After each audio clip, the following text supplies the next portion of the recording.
15 estudiantes salieron para una excursión escolar normal a Roswell en 1987.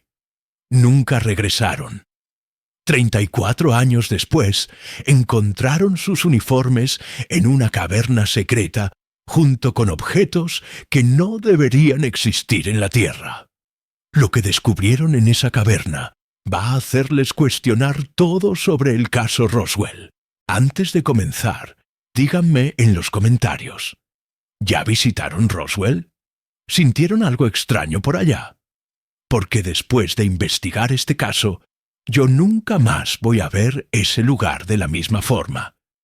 Yo soy Alejandro González, investigador de casos no resueltos desde hace 6 años, y este es uno de los pocos casos donde tenemos evidencias físicas concretas que desafían cualquier explicación lógica.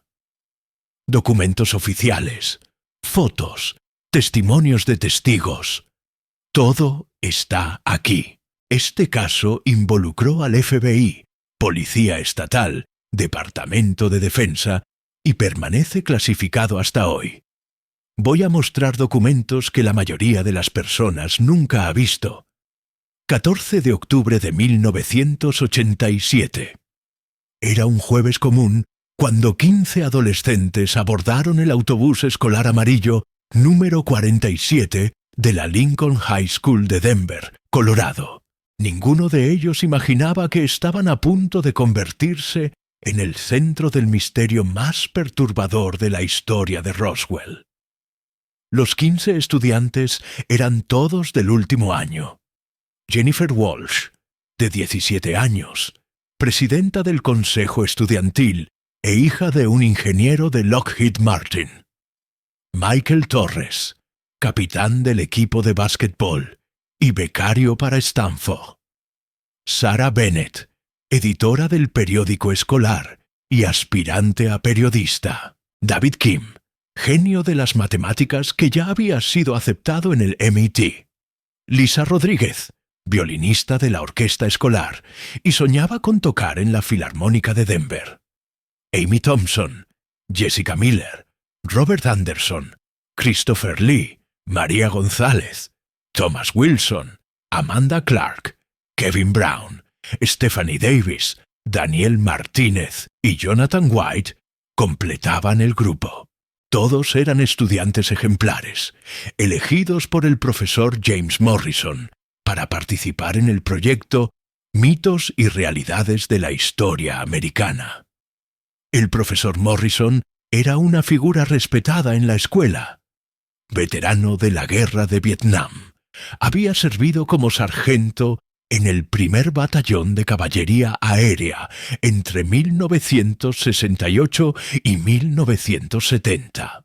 Después de la guerra, completó su maestría en Historia por la Universidad de Colorado y había sido profesor en la Lincoln High School por 15 años. Era conocido por sus excursiones bien organizadas y rigurosos protocolos de seguridad. La excursión formaba parte de un proyecto educativo que Morrison había desarrollado para explorar eventos controversiales de la historia americana. El objetivo era visitar Roswell, entrevistar a residentes locales sobre el famoso incidente de 1947, fotografiar los sitios históricos y producir un documental en VHS para presentar a la escuela. En la mañana del 14 de octubre, el grupo se reunió en el estacionamiento de la escuela a las 6 de la mañana. Morrison pasó lista, verificó los equipos, cámaras analógicas Nikon, grabadoras de cinta de casete, cuadernos de notas y mapas de carretera, y orientó a los estudiantes sobre las reglas del viaje. El viaje de Denver a Roswell tomaría aproximadamente 6 horas, con paradas programadas para almuerzo y combustible. El autobús escolar, manejado por Frank Kowalski, conductor experimentado de la escuela desde hace 12 años, partió a las 7 de la mañana. Kowalski había hecho docenas de viajes similares y conocía bien la ruta por la Interstate 25 hasta Santa Fe, después por la Highway 285 hasta Roswell. La primera parada fue en Santa Fe, a las 11:30, para almorzar en el McDonald's local. Morrison permitió que los estudiantes exploraran el centro histórico por 1 hora, siempre en grupos de 3. A las 13 horas, el grupo retomó el viaje rumbo a Roswell. Llegaron al Roswell Inn a las 16:30. Morrison hizo el check-in para el grupo. 15 habitaciones individuales para los estudiantes y 2 habitaciones para él y Kowalski. El plan era cenar en el restaurante del hotel, descansar y comenzar las visitas en la mañana siguiente. A las 17 horas, el grupo visitó rápidamente el Museo Internacional de OVNIs, que había abierto apenas 2 años antes, en 1985. Morrison fotografió a los estudiantes enfrente del museo, usando su cámara Nikon FM2. Esas serían las últimas fotos documentadas del grupo. Pero lo que pasó en las siguientes 12 horas va a mostrar que no siempre las cosas son lo que parecen en Roswell. A las 18 horas, todo el grupo cenó en el restaurante del Roswell Inn. La mesera María Estevez, que trabajaba en el lugar desde hacía 5 años, recordaba claramente al grupo. Eran jóvenes educados, bien portados. El profesor era muy atento con ellos, siempre verificando que todos estuvieran bien, declaró posteriormente a la policía. Según Estevez, la cena terminó alrededor de las 19 horas. Morrison pidió la cuenta, pagó en efectivo y les dijo a los estudiantes que se prepararan para dormir temprano, ya que comenzarían las actividades a las 8 de la mañana del día siguiente. A las 19:30, Morrison hizo una llamada desde el teléfono público del hotel a la escuela, conforme al protocolo establecido. Habló con la secretaria Janet Phillips, confirmando que el grupo había llegado bien, estaba hospedado en el Roswell Inn y seguiría el cronograma planeado. Fue el último contacto registrado. El recepcionista nocturno del hotel, Carlos Mendoza, asumió el turno a las 22 horas. En su testimonio a la policía, Mendoza declaró que no vio a ninguno de los estudiantes o al profesor saliendo del hotel durante su supervisión. Yo me quedaba en la recepción hasta las 6 de la mañana. Nadie pasó por mí durante la noche, afirmó. En la mañana del 15 de octubre, Morrison debería liderar al grupo en el desayuno a las 7:30. Cuando no aparecieron en el restaurante, la gerente del hotel, Patricia Valdez, envió a una empleada para tocar las puertas de las habitaciones. Todas las puertas estaban abiertas. Las habitaciones estaban vacías, pero las camas no parecían haber sido usadas. Las pertenencias personales de los estudiantes, ropa, libros, equipos electrónicos, permanecían intactas en las habitaciones.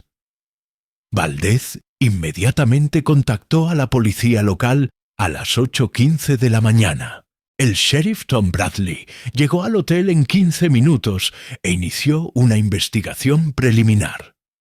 Cuando el autobús escolar no fue encontrado en el estacionamiento del hotel, Bradley expandió la búsqueda a las carreteras cercanas. 15 de octubre. 15:30. El autobús debería estar llegando a la escuela en este momento. En vez de eso, estaba siendo descubierto vacío en medio del desierto, con señales que no tenían ningún sentido. A las 12:45, un granjero local, Eduardo Ramírez, encontró el autobús escolar abandonado en el mile marker 285 de la Highway 285, aproximadamente 30 kilómetros al norte de Roswell. El vehículo estaba parado en el acotamiento, con las llaves en el encendido y el motor frío. Ramírez inmediatamente llamó a la policía usando la radio de su camión. El sheriff Bradley llegó al lugar en 20 minutos, acompañado por 2 diputados. Lo que encontraron los dejó completamente perplejos. Todas las pertenencias personales de los estudiantes estaban en los asientos del autobús, perfectamente organizadas como si hubieran sido colocadas ahí propositalmente. Mochilas, libros, casetes de música, refrigerios no consumidos, incluso dinero permanecían intocados. No había señales de lucha, de accidente o de cualquier tipo de violencia. El conductor Frank Kowalski también había desaparecido, pero su cartera estaba sobre el tablero del autobús, conteniendo sus documentos y $93 en efectivo. Su chaqueta estaba colgada detrás del asiento del conductor. Más intrigante aún, las últimas fotos en el rollo de la cámara de Morrison, cuando fueron reveladas posteriormente, mostraban al grupo posando alegremente enfrente del Museo de OVNIs a las 16:45 del día anterior. No había fotos nocturnas o de cualquier actividad después de la cena. La Policía Estatal de Nuevo México fue llamada a las 14 horas. El agente especial Robert Martínez asumió la coordinación de la investigación e inmediatamente solicitó apoyo del FBI, considerando que se trataba de un posible secuestro involucrando menores de edad cruzando fronteras estatales. Pero lo más perturbador aún estaba por venir. Cuando el FBI analizó las evidencias, descubrieron detalles que fueron inmediatamente clasificados como ultrasecretos. El FBI llegó a Roswell a las 18 horas del día 15 de octubre. Los agentes especiales Margaret Donovan y James Crawford establecieron una base de operaciones en el departamento del sheriff e iniciaron entrevistas con todos los testigos.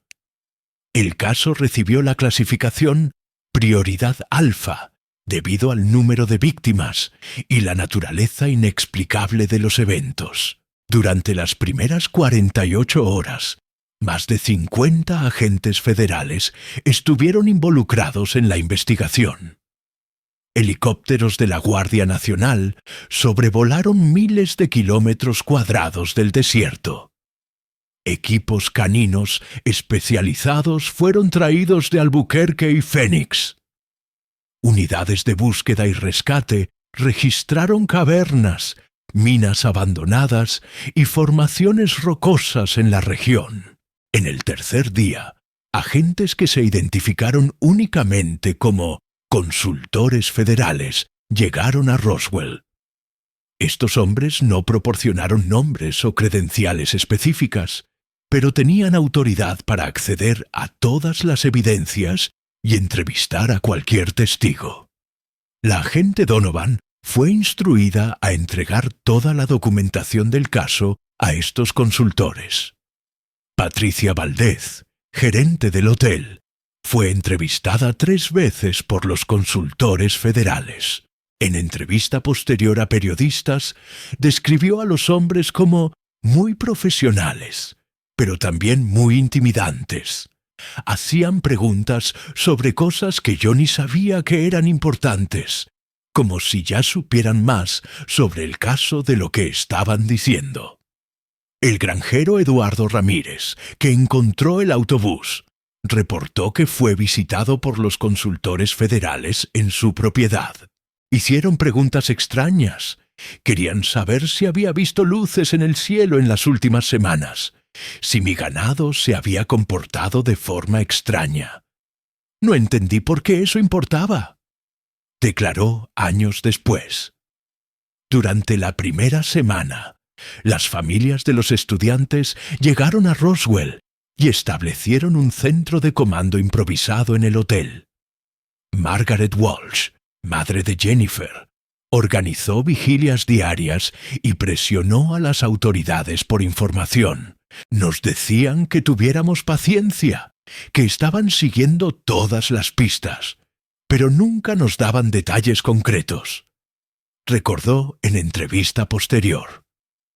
Después de un mes de búsquedas intensivas, el caso fue transferido a una división especial del FBI en Albuquerque. Las familias fueron informadas de que la investigación continuaría, pero con menos recursos asignados. El sheriff Bradley fue instruido a archivar todos los reportes locales y remitirlos a las autoridades federales. En diciembre de 1987, apenas 2 meses después de la desaparición, el caso fue oficialmente clasificado como desaparición sin explicación y archivado. Las familias recibieron una carta estándar del FBI informando que, a pesar de todos los esfuerzos, no había evidencias suficientes para determinar qué había pasado con el grupo. Por 34 años, las familias lucharon por respuestas que el gobierno se rehusaba a dar, hasta que en 2021 un descubrimiento accidental lo cambió todo. Margaret Walsh nunca aceptó el archivo del caso. En 1989 se mudó a Roswell y estableció residencia permanente para continuar las búsquedas. Durante los años 90, organizó expediciones independientes, contrató investigadores privados y mantuvo presión constante sobre las autoridades locales y federales. En 2003, Walsh fundó el Comité de las Familias de Roswell, reuniendo a los padres y hermanos de los estudiantes desaparecidos. El comité organizaba expediciones anuales de búsqueda, siempre en el aniversario de la desaparición, y mantenía un sitio web en Internet documentando todos los aspectos del caso. El comité también contrató a la empresa de investigación Blackwater Associates para conducir una investigación independiente en 2005. Durante 6 meses, investigadores privados entrevistaron nuevamente a todos los testigos, analizaron documentos públicos y condujeron búsquedas en áreas que el gobierno había declarado fuera de límites. El reporte final de Blackwater Associates, de 143 páginas, concluyó que existen aspectos de este caso que sugieren involucramiento de agencias federales en operaciones no convencionales en la región de Roswell durante el período en cuestión. El reporte fue inmediatamente contestado por las autoridades y varias secciones fueron censuradas antes de la divulgación pública. Durante los años 2000, el comité organizó manifestaciones anuales en Washington, D.C., exigiendo la desclasificación de documentos relacionados al caso. En 2012, lograron la liberación de 47 páginas de documentos del FBI, pero la mayoría de la información importante estaba censurada con tinta negra. Thomas Wilson Sr., padre de Thomas Wilson Jr., uno de los estudiantes desaparecidos, dedicó su jubilación a investigar el caso. Descubrió que, entre 1985 y 1995, al menos 12 otras personas desaparecieron en la región de Roswell en circunstancias similares. «No puede ser coincidencia», declaró en entrevista al Roswell Daily Record en 2019. En 2020, cuando la pandemia de COVID-19 suspendió las búsquedas anuales, muchos miembros del comité ya habían fallecido. Margaret Walsh, entonces con 78 años, continuaba liderando los esfuerzos, pero reconocía que el tiempo se estaba agotando para encontrar respuestas. Nadie esperaba que la respuesta viniera de una operación de limpieza ambiental en un área militar que oficialmente ni existía en los mapas. Marzo de 2021. Trabajadores encontraron una entrada oculta en el suelo. Lo que descubrieron allá adentro va a hacerles entender por qué este caso permanece clasificado hasta hoy. El descubrimiento ocurrió durante una operación de limpieza ambiental conducida por la empresa Enviro Clean Solutions, contratada por el Departamento de Defensa para remediar contaminación química en un área no especificada a 85 kilómetros de Roswell. El área estaba clasificada como Propiedad Federal Restringida desde 1948.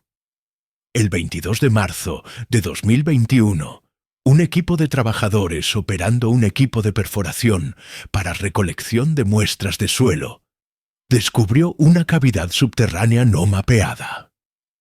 El supervisor de la operación, ingeniero Marcus Thompson, inmediatamente suspendió los trabajos y contactó a sus superiores. 2 días después, un equipo de espeleología militar descendió a la caverna para investigación inicial. Lo que encontraron fue documentado en un reporte de 6 páginas que fue posteriormente filtrado por una fuente anónima al periódico Albuquerque Journal. La caverna tenía aproximadamente 30 metros de diámetro y 5 metros de altura. Las paredes eran de roca natural, pero el piso había sido claramente modificado artificialmente, nivelado y pulido. En el centro exacto de la caverna, 15 uniformes escolares estaban dispuestos en una formación circular perfecta. Los uniformes pertenecían a la Lincoln High School de Denver. Blazers azul marino con el escudo de la escuela, camisas blancas, corbatas a rayas, faldas plisadas para las niñas y pantalones de vestir para los niños.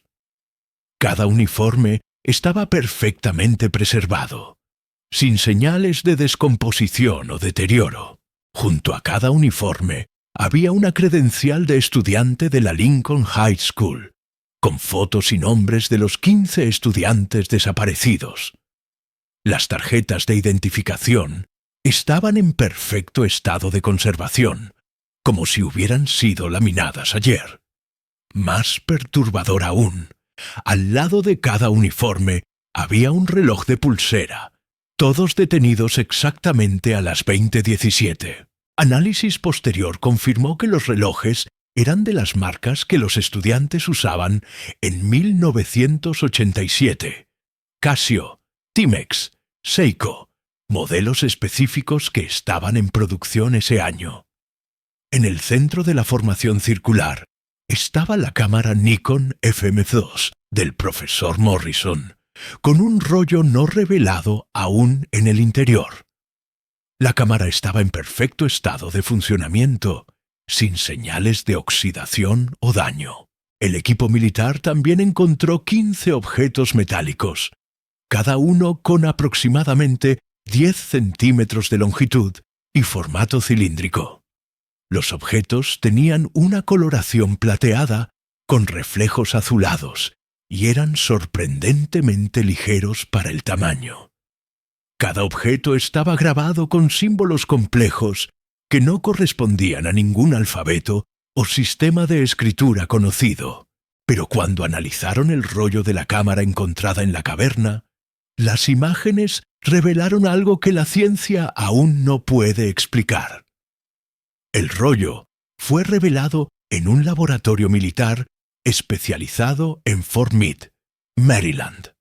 De las 36 exposiciones posibles en el rollo, 28 contenían imágenes. Las primeras 23 eran fotos normales de la excursión, el grupo en el autobús, paisajes de la carretera, fotos en Santa Fe y las últimas fotos enfrente del Museo de OVNIs. Pero las últimas 5 fotos mostraban algo completamente diferente. Los 15 estudiantes aparecían en un ambiente que no correspondía a ningún lugar conocido en la región de Roswell o en cualquier lugar de la Tierra. El ambiente parecía ser una estructura interna, con paredes lisas de material no identificado que reflejaban luz de forma uniforme.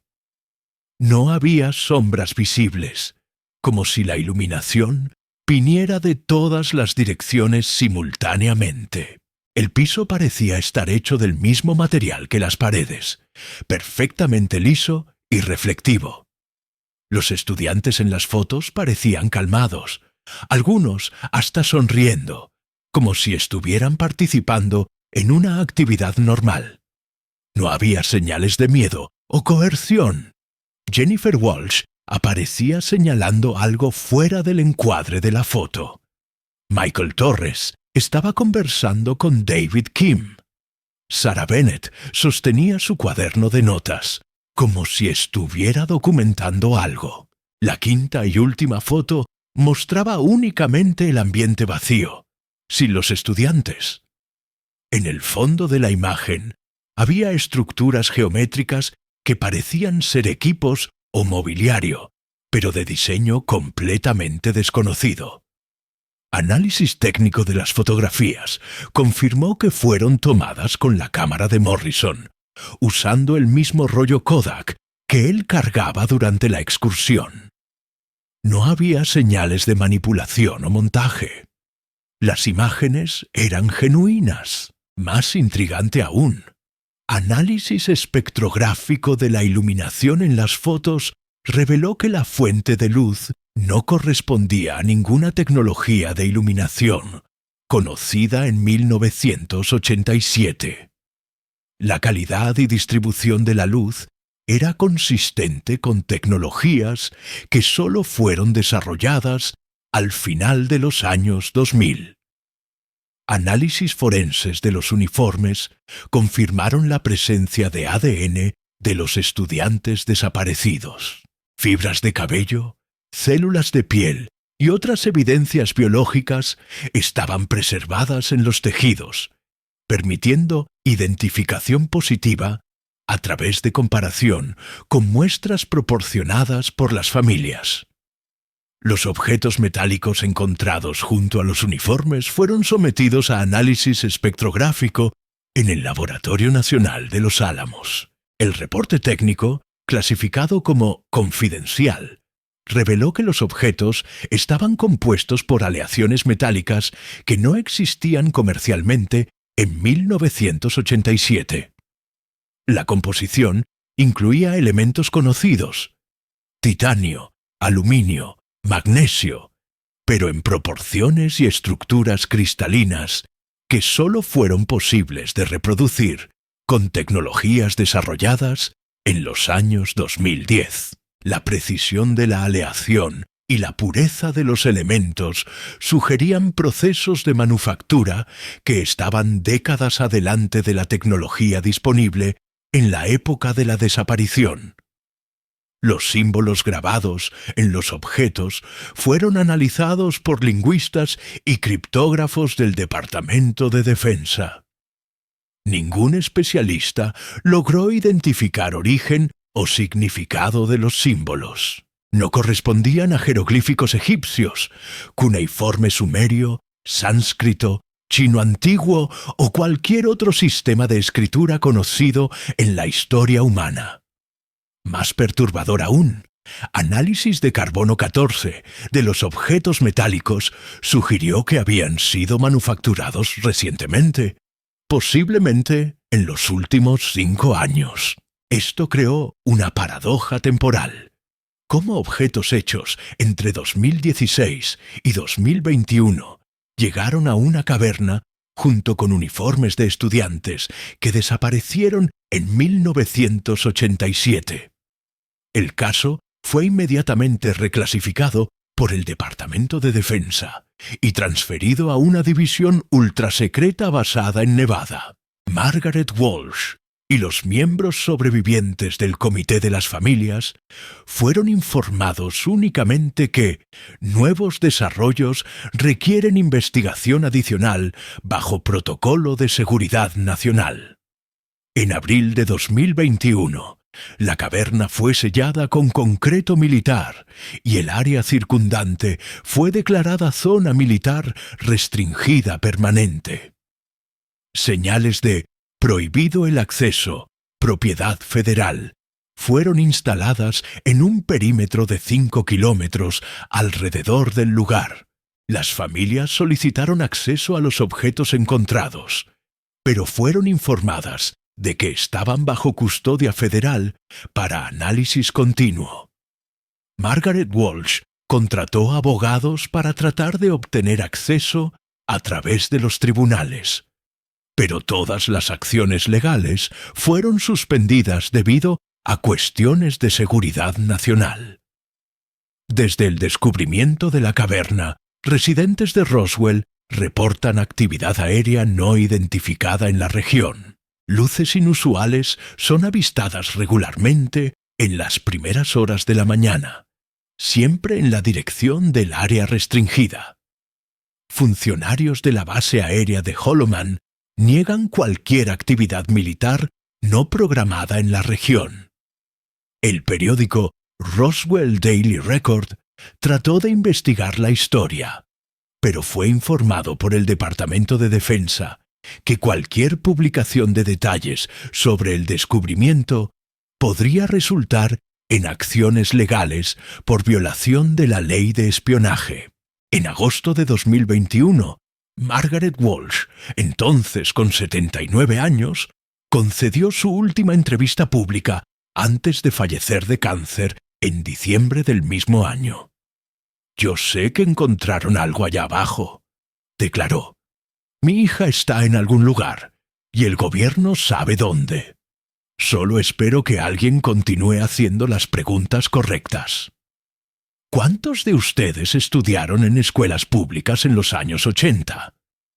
Déjenme en los comentarios si conocen casos similares, porque después de investigar este caso por 2 años, encontré patrones perturbadores de desapariciones en la región de Roswell que las autoridades prefieren ignorar.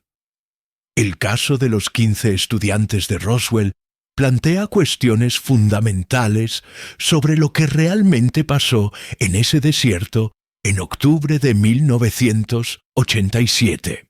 Las evidencias físicas son incontestables.